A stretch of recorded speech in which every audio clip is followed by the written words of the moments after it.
Cities for the 21st Century.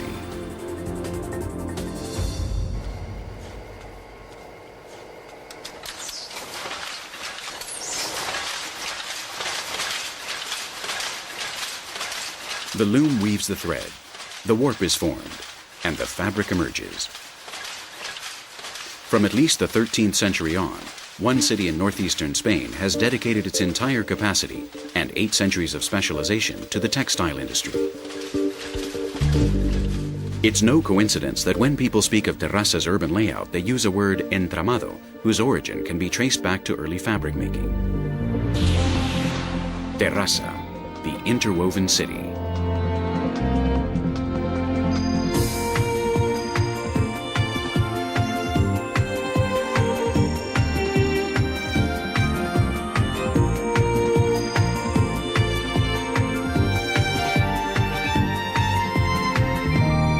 Terrassa is located within the region encompassed by metropolitan Barcelona and linked to the Catalan capital by several highways, 2 toll roads and 2 railway lines.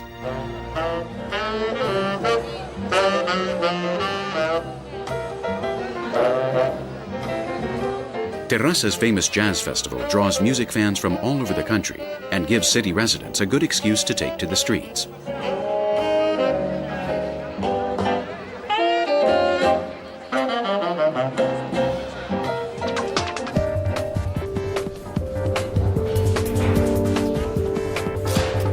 The Multimedia and Photography School is a fine example of the blending of both classicism and modernity.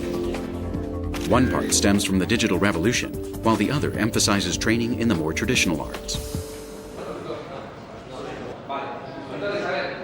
Égara, a Roman city, was the forerunner of a village that would play a generally discreet role in the Middle Ages, but experienced spectacular growth in the Industrial Age.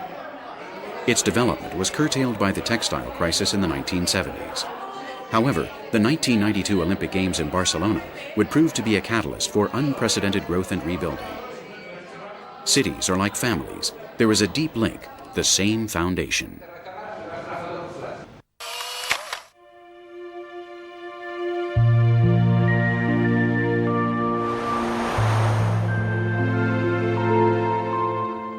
But let's start at the beginning. Around a palace, of which only the tower remains, a medieval village grew up, with its limits marked by this cross. The bridge spans a waterway that linked it with the village of Siempre, which until the 19th century was an independent municipality. A set of 3 churches, those of Siempre, Sant Miguel and Santa Maria, is an exceptional point of reference vis-à-vis early medieval art.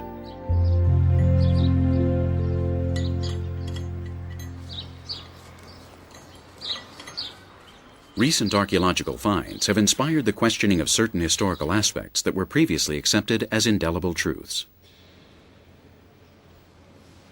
The simplicity of Terrassa's 3 churches bears scant testimony to the importance of this village, for it was once a bishopric and the site of a 7th century ecclesiastical council.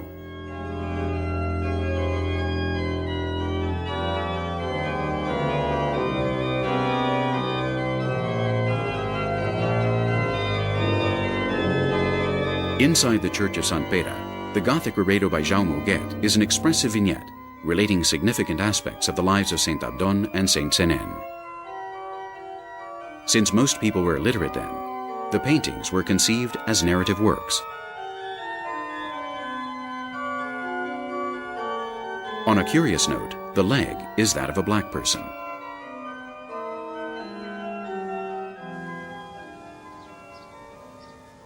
This group of buildings, for so many years categorized simply as Visigothic in style, though certain to be reclassified soon, looms majestically over Valparadís Park, the city's verdant north-south artery.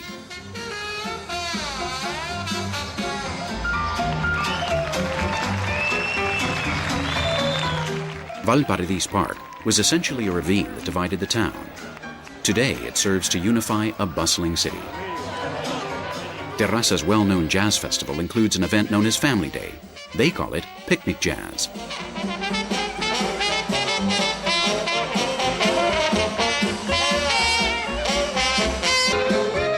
And while jazz may be considered by many as a minority phenomenon, in Terrassa it is anything but.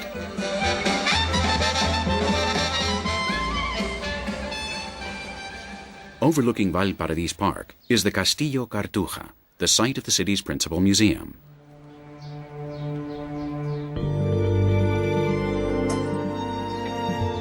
In the 1950s and 60s, when Terrassa experienced significant development and growth, the city received a wave of unprecedented immigration. There was no contention to speak of, no urban sprawl, but not much municipal funding either. In fact, the city's industries were essentially left to fend for themselves.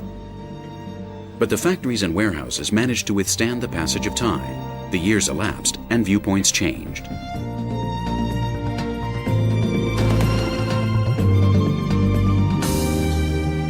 Today, Terrassa is recognized as one of Europe's most important municipal patrimonies, particularly for its avant-garde industrial base. To this end, those who understood the strengths of this town fought for the legal protection needed to preserve a heritage which barely a few years ago very few believed would endure.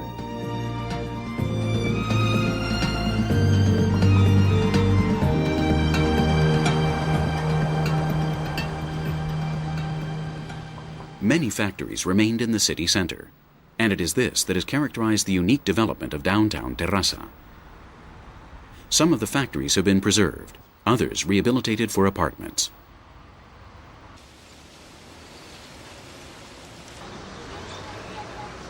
There are new neighborhoods, but in very few cities around the country have we witnessed such substantial changes to a city center, in part due to its spectacular urban renewal effort. This factory was turned into studio apartments and condominiums, while preserving the essential elements of the original structure.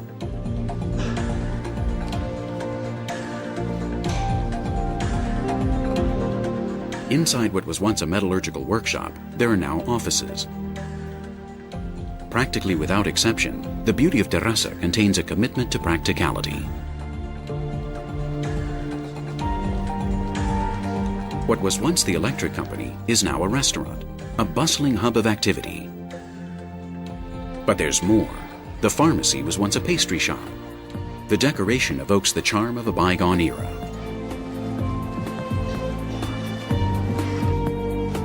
This clothing store is another example of a converted building. It still preserves certain Art Nouveau details. The Josephine Convent may be one of the few buildings that hasn't become something else, along with the College of the Pious.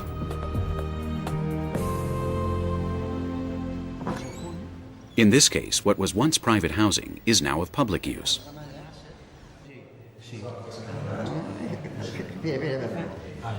Many Egara retirees seem to want to conquer new technologies, or at least not be intimidated by them.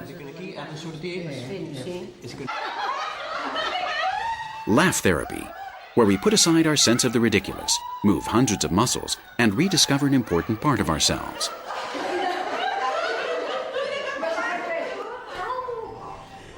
Recover the old architecture, but first recover the elderly. They fought in their time, and it seems right that the city guarantee them sufficient, comfortable space. And also for the young ones. Respecting the facade of an old factory, a modern school has been built. These old dry cleaning buildings, today exhibition halls, are named after the architect who restored them. Lluís Munconil wasn't the only important architect who helped to transform this city, but he may very well be to Terrassa what Gaudí is to Barcelona.